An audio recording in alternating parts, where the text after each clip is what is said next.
The Paris Meridian is a meridian line running through the Paris Observatory in Paris, France, now longitude 2 degrees 20 minutes 14.03 seconds east. It was a long-standing rival to the Greenwich Meridian as the prime meridian of the world. Origin. In the year 1634, France ruled by Louis XIII and Cardinal Richelieu decided that the Faro meridian should be used as the reference on maps. Since this island is the most western position of the Old World, it was also thought to be exactly 20 degrees west of Paris. A French astronomer, Abbé Jean Picard, measured the length of a degree of latitude and computed from it the size of the Earth during 1669 to 1670. In 1666, Louis XIV of France had authorized the building of an observatory in Paris to measure longitude. On Midsummer's Day 1667, members of the Academy of Sciences traced the future building's outline on a plot outside town near the Port Royal Abbey,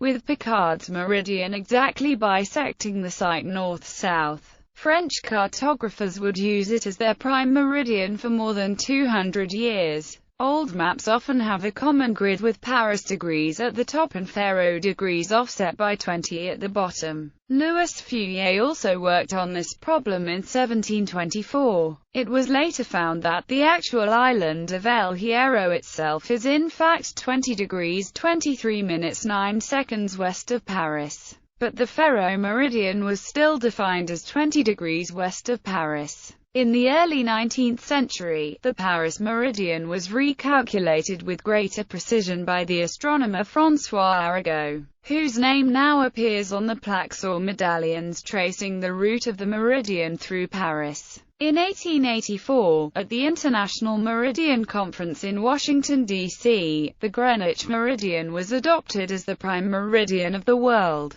France and Brazil abstained. The French clung to the Paris meridian as a rival to Greenwich until 1911 for timekeeping purposes and 1914 for navigation. To this day, French cartographers continue to indicate the Paris meridian on some maps. The competition between the Paris and Greenwich meridians is a plot element in Jules Verne's 20,000 Leagues Under the Sea, published just before the international decision in favor of the British one. The Arago medallions. In 1994, the Arago Association and the City of Paris commissioned a Dutch conceptual artist, Jan Dibbets, to create a memorial to Arago. Dibbets came up with the idea of setting 135 bronze medallions into the ground along the Paris meridian between the northern and southern limits of Paris, a total distance of 9.2 kilometers, 5.7 miles.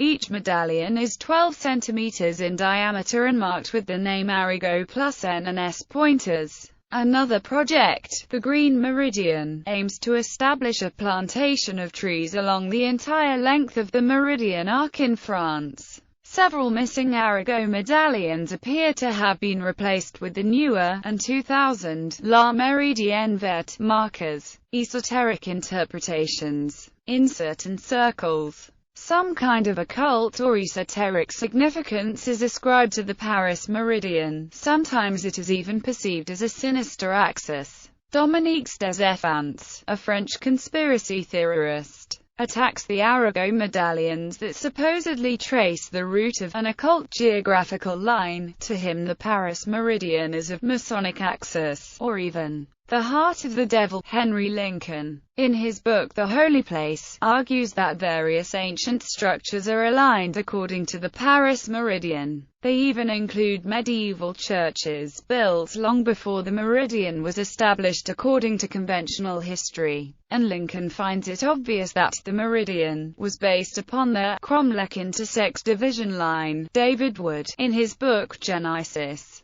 likewise ascribes a deeper significance to the Paris meridian and takes it into account when trying to decipher the geometry of the myth-encrusted village of Rennes-le-Château. The meridian passes about 350 meters west of the site of the so-called Poussin tomb, an important location in the legends and esoteric theories relating to that place.